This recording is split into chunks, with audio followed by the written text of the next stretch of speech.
শুভ সকাল বন্ধুরা, নতুন একটা দিনে নতুন সকালে আপনাদের সকলকে স্বাগত জানাই আমার বঙ্গকুমা চ্যানেলে। আজ বুধবার, বলতে ওই 8টা বাজে। এদিকে আমার ভাত রান্না হয়ে গেল, ডালও হয়ে গেছে। রান্না করতেই আজকে দিনটাকে শুরু করছি। তো চলো আজ সারাটা দিন কী করবো না করবো সবটাই তোমাদের সঙ্গে শেয়ার করবো। ফ্যানটা ঝেড়ে নিই, তারপরে তোমাদের একটা জিনিস দেখাচ্ছি। আজ তো সকাল থেকে একদম রোদ ঝলমলে, সকাল থেকেই রোদ ঝলমলে আকাশ, তো তারই সুযোগ নিয়েছি আর কি। কাদের বাড়িতে কী রান্না হচ্ছে, এই জানলার থেকে হাওয়া দেয় তো, দেখো হাওয়াগুলো মানে ধোঁয়াগুলো সব মুখের দিকেই আসছে, তো ওই রান্নার ঝাঁজ দেখতে লাগছে। আর এমনি তো একটু ঠান্ডাও লেগেছে, চোখগুলো দেখে নিশ্চয়ই বুঝতেই পারছো ফুলেই ড্যাবা ড্যাবা মতন হয়ে গেছে, ঠান্ডা লেগেই হয়েছে। একটু বৃষ্টিতেও ভেজা হয়ে যাচ্ছে, কোচিংয়ে যাওয়া নিয়ে। তারপরে এই কখনো ঠান্ডা কখনো গরম, আর আমার ছেলেকে তো জানোই তার খালি গরম লাগে। বাইরে দিয়ে এসে এসি চালিয়ে দিচ্ছে, পাখার হাওয়াই নেওয়া যাচ্ছে না। আমাদের তো বয়স হয়েছে, ওরা এখন ইয়াং, ও একটু বাইরে দিয়ে ঘুরে আসলে কোচিং দিয়ে গিয়ে সে মানে একদম এসি চালিয়ে দেয়। কাল যেমন সারাটা দিন রাস্তায় কাটিয়েছি, এসে পরে খুব গরম লাগছিল আমারও।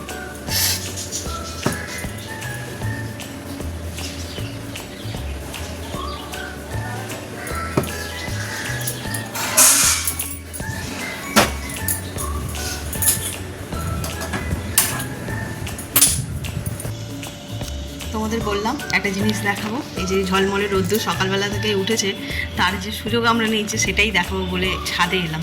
এই দেখো, এগুলো গত দুদিন ধরে কাঁচা হচ্ছে, কিচ্ছু শুকোচ্ছে না, সেইগুলোকেই আজকে আবার ছাদে এসে মেলেছি। এই সেটটা অবশ্য আমি আজকেই কেচেছি, বলে বৃষ্টিতে ভিজে গেছিলাম, সেই নোংরা হয়ে যায়, তো ওইটাই কেচেছি আজকে। তা বাকি যা দেখছো যেখানে কাপড় চোপড় সব 3 দিনের, রবিবারে পরেছিলাম সেই সবগুলো, আজ বুধবার, এখনও শুকনো হয়নি। এইগুলোকেই শুকনো করার জন্য সকালবেলা উঠে সব মেলে দিয়েছে। আর ছাদে এখন ফুল নেই, ফুল তোলাও হয়ে গেছে। তো চলো, এটাই হচ্ছে কথা। এবার নিচে যাই, নিচে গিয়ে রান্নাবান্নায় মন দিই। আজকে আবার 2 রকমের রান্না হবে, মাছ ভাত যেরকম হবে, আর গতকালকে রাইস নিয়ে এসেছিলাম, দেখেছো অনেকটা বেঁচেও গেছে, তো সেইটা আজকে খাওয়াবে। তো তার জন্য হচ্ছে ডিমের কারি বানাবো।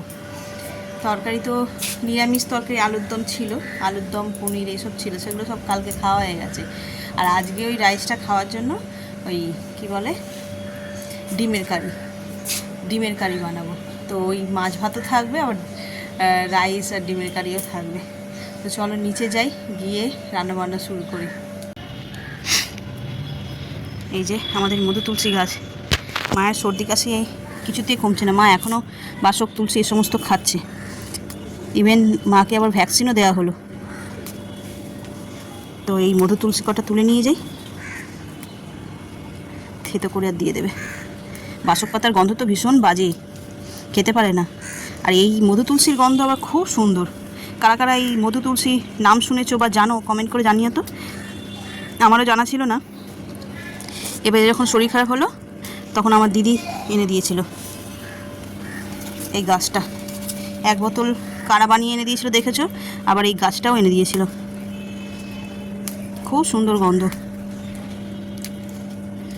ওই যে বাসক পাতার যে বাজে গন্ধটা সেটা দূর করে দেবে, আর এর তো উপকার আছেই। এবারে পড়ে গেল, গাছটা খুব একটা বড়ও নয়, সবে দিয়েছে তো।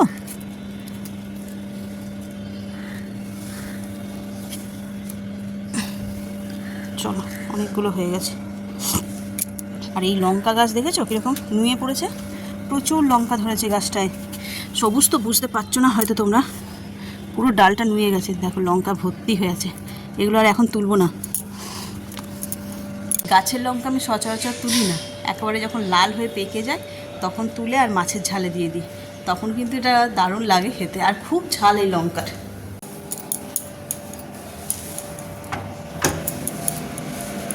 মা এখানে তুলসী পাতা বাঁচছে না, ধোয়া এগুলো, ধুয়ে দিই।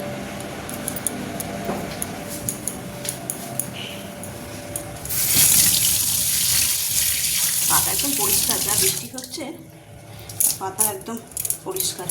আর গাছে আজকে দেখো কয়টুকুনি ফুল হয়েছে, ঝোড়াও ভরেনি, সব গাছ থেকে তুলে।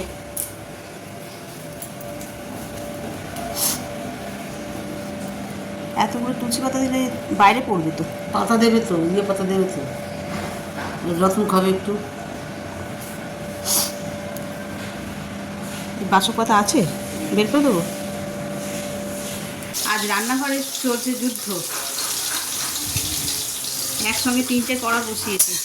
এখানে হচ্ছে উচ্ছে, আলু, পেঁয়াজ, লঙ্কা দিয়ে একটা ভাজি। এটা হচ্ছে মুসুরির ডাল, ফোড়ন দিয়ে বসিয়েছি, ফুটলে হয়ে যাবে। আর এটা হচ্ছে ভোলা মাছ এনেছে আজকে। মাছওয়ালাগুলো দেখো কেমন, মাছগুলোকে কুচিয়ে ছোটো করে দিয়েছে। আর এরকম ছোটো ছোটো মাছ কে করে।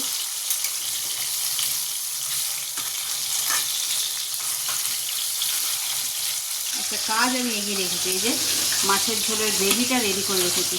এটা মাছ দিয়ে আর অল্প একটু সর্ষে দিয়ে ফুটিয়ে নিলেই হয়ে যাবে।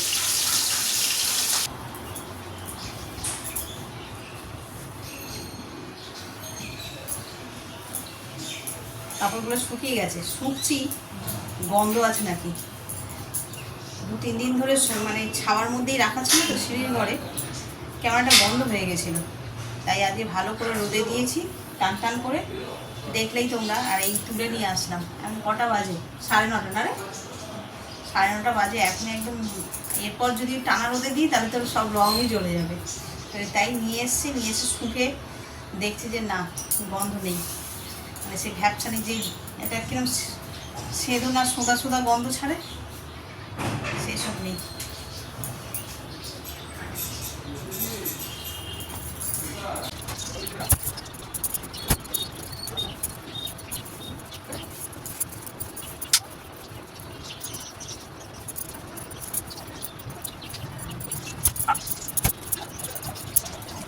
সকাল থেকে তো রান্নাঘরে একরকম যুদ্ধই চললো। যুদ্ধ শেষ, এবার শান্তি শুরু। এবার ওরা তো সব খেয়ে দিয়ে কাজে চলে গেছে। এরপর আমি আরাম করে একটা রান্না করব। কি রান্না করবো চলো আগে দেখাই। এই যে এখানে ডিম সিদ্ধ, আলু, পেঁয়াজ, চিকেন, আর এখানে আদা রসুন লঙ্কা বাটা, এগুলো রেডি করে নিয়েছি। বানাবো চিকেন ডাক বাংলো, পুরো আমার স্টাইলে। চিকেনের পরিমাণ বেশি, এই ডিমের পরিমাণ বেশি, চিকেনের পরিমাণ কম। এই 2 পিস রান্নার জন্য রেখেছিলাম সানডেতে, হ্যাঁ সানডেতেই হয়েছিল তো 2 পিস রাখা ছিল। ভেবেছিলাম ওকে কখনো করে দেবো। তা আজকে যেহেতু রাইস বেঁচে গেছে, মা খাবে এগ কারি, তো আমি ভাবলাম যে সব একসঙ্গে দিয়ে একটা চিকেন ডাক বাংলো বানানো যাক। তো চলো সঙ্গে থাকো, কীভাবে কি বানাচ্ছি না বানাচ্ছি সবটা তোমাদের সঙ্গে শেয়ার করবো। প্রথমেই কড়াই দিয়ে দেবো তেল। তেলটা দিয়ে আগে ডিম আর আলুটা ভেজে নেব। আলুগুলোও দেখো লাল লাল করে ভাজা হয়ে গেছে, এবার তুলে নিই। এই বানাচ্ছিস কোথায়? এখানে ডিমগুলো ভেজে নিয়েছি। আমি না কড়ার মধ্যে নুন আর হলুদ দিয়ে ভাজি, তাহলে রঙটা খুব সুন্দর হয়। বুঝ বাবা, দাঁড়া তুলে নিয়ে বিরক্ত করছে। এই যে তুলে নিলাম। এবার এই কড়ার মধ্যে দিয়ে দেবো পেঁয়াজ, লাল করে ভেজে নেবো একদম। যত লাল লাল হবে আর কি, তত রঙটা ভালো আসবে। পেঁয়াজটা সুন্দর লাল লাল করে ভাজা হয়ে গেছে। এবার এতেই মশলা বাটাটা দিয়ে দেবো, আদা রসুন আর কাঁচা লঙ্কা। এটা পুরোটা দেবো না, অল্পই দেবো, অনেকটা বাটা আছে। যা যতটা পরিমাণ ততটা দিয়ে দেবো।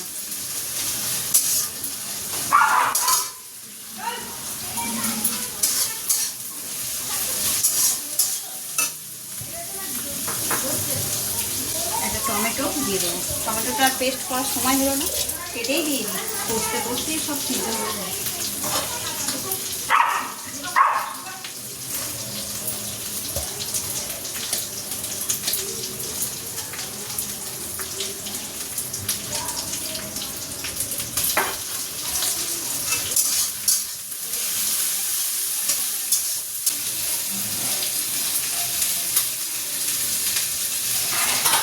হলুদ দিয়ে দিলাম, এবার দেবো কাশ্মীরি লঙ্কা গুঁড়ো।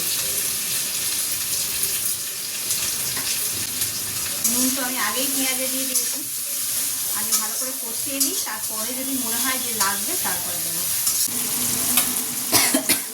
এই দেখো মশলাটা সুন্দর কষানো হয়ে গেছে, সাইড থেকে সুন্দর তেলও ছেড়েছে।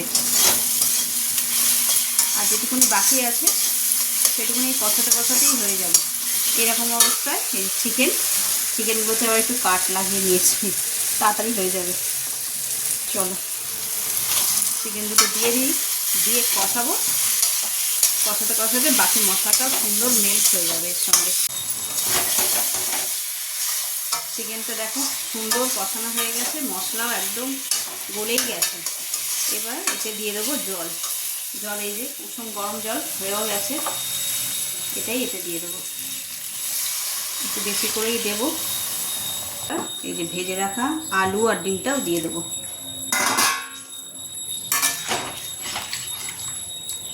সুন্দর করে চাপা দিয়ে দিই। 10 মিনিট হবে, ততক্ষণে এটা পুরো রেডি হয়ে যাবে। এই দেখো ঝোলটা একদম মরে গেছে আর সব কিছু সিদ্ধ হয়ে গেছে প্রপার। এবার এর মধ্যে দিয়ে দেবো একটা সিক্রেট মশলা। এই যে এটা কিন্তু শাহি গরম মশলা নয়, শাহি গরম মশলা আলাদা আছে। এটাই গরম মশলা টাইপেরই, এতে জয়িত্রীর ভাগ বেশি, দারচিনি আর তেমন কিছু এলাচ আছে, লবঙ্গ টবঙ্গ কিচ্ছু দেওয়া নেই। রেডি হয়ে গেছে আমার চিকেন ডাক বাংলো। তোমরাও ট্রাই করো। এতক্ষণে নিশ্চয়ই বুঝতেই পেরে গেছো এটা মোটেই চিকেন ডাক বাংলো নয়, একদম নর্মাল মাংসের ঝোল। এতে টুকটাক মশলা একটু এদিক ওদিক আছে। এই যে লাস্টে যে শাহি গরম মশলার বদলে যে গরম মশলাটা দিলাম সেটা একটু আলাদা, আর চিনি ব্যবহার করেছি অল্প, একটু মিষ্টি স্বাদ আনার জন্য, লঙ্কার ভাগ একটু কম। এই দিয়ে অ্যাকচুয়ালি কি হয় না, আমাদের মতন মধ্যবিত্ত গৃহস্থ বাড়ির মহিলারা এইভাবেই ম্যানেজ দেয় আর কি রান্না করে। তো চলো এটাকে কিন্তু একদম হালকা নিও না, এরকমভাবেই কিন্তু বহু দিন ধরে চলে, এটা একটা আর্ট বলা যায়।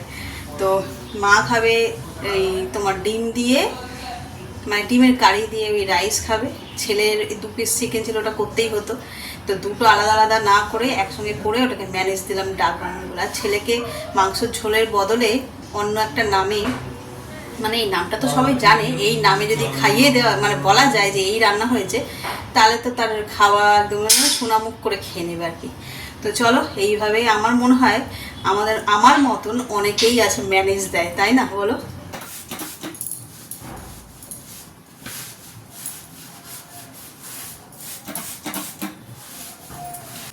টগরি জাস্ট গেল বাসন টাসন মেজে, আর আমি এই যে এইটা নিয়ে বসেছি। উপরেরগুলো এখন ধরা যাবে না, ঘড়িতে বাজে 1:30। এই একটু আগে জাস্ট টগরি গেল যেতে আমি এই যে এইটা নিয়ে বসেছি। খুব তেলছিটে হয়েছে। ও রান্নাঘরে থাকে না, থাকলে আর এই সমস্ত কাজগুলো করা হয়ে ওঠে না। এদিকে আমার ডালিয়াটা বসিয়েছি, গরম গরম খাবো, আর সেই বসে থাকবো, সেই জন্য ওই নিচেটা করি, আবার উপরেটা একদিন সময় বুঝে, যেদিনকে হাতে অনেক সময় থাকবে সেই দিনকার করবো।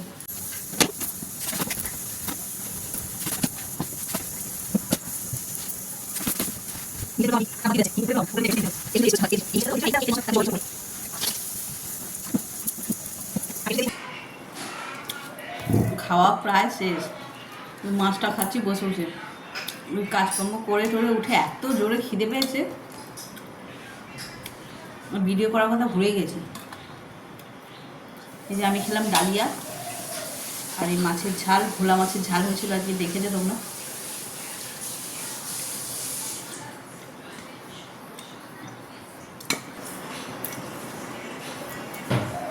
খেতে বসে ওদিকে জানলা দিয়ে আকাশটা দেখা যাচ্ছে, নীল আকাশ বলে, পুরো নীল আকাশ, বেশ সুন্দর লাগছে। রোদ্দুর উঠে যায়, মাঝে মধ্যে সাদা সাদা মেঘ, আর পুরোটাই নীল আকাশ।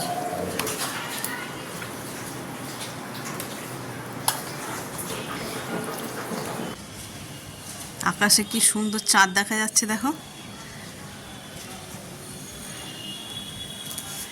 এদিকে সূর্যাস্ত হয়েছে, চারিদিকটা কিন্তু এখনো আলো আলো। এই যে এখনো আলো আলো হয়ে আছে। ছাদে এসে দেখি এখানে চাঁদ উঠে গেছে। আজ ওয়েদারটা সত্যি খুব সুন্দর।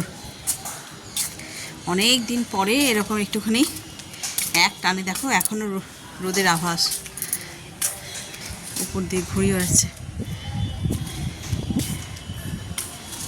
এই সাবধানে ওড়াবি, খোলা ছাদে উঠেছিস। বলছি সাবধানে ওড়াস, খোলা ছাদে উঠেছিস।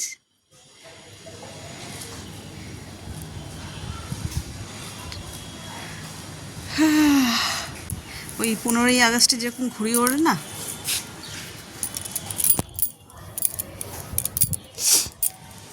আমাদের পুরনো বাড়ি থাকাতে এরকম 15ই আগস্টে প্রচুর ঘুড়ি উঠতো ওখানে। আজকে দেখছি আকাশে অনেক ঘুড়ি, 5-7টা ঘুড়ি হবেই। সামনে দিয়ে এই দিকটাতে আরও বেশি, হাওয়ার এই দিকটা মোড় আছে সেই জন্য।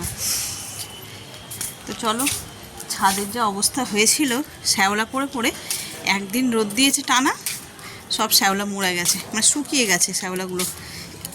এর মধ্যে হাঁটলে কিন্তু হরকাবে না, সুন্দর হাঁটা যাবে।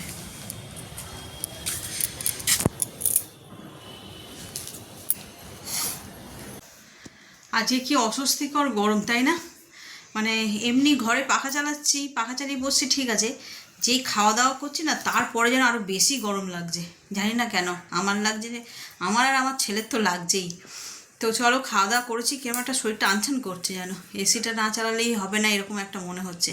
আর এসি চালিয়ে মানে অসময়ে, এখন তো সেরকম সিজনটা ঠান্ডা নয়, আর এই চোখ ফোক কি ব্যথা হয়েছে দুটো চোখে, কিন্তু শরীরের কন্ডিশন কেমন একটা উতাল পাতাল করছে। তো চলো, ভিডিওটা এই পর্যন্তই রাখছি। আর এই পর্যন্ত যারা দেখছো তাদের অসংখ্য ধন্যবাদ।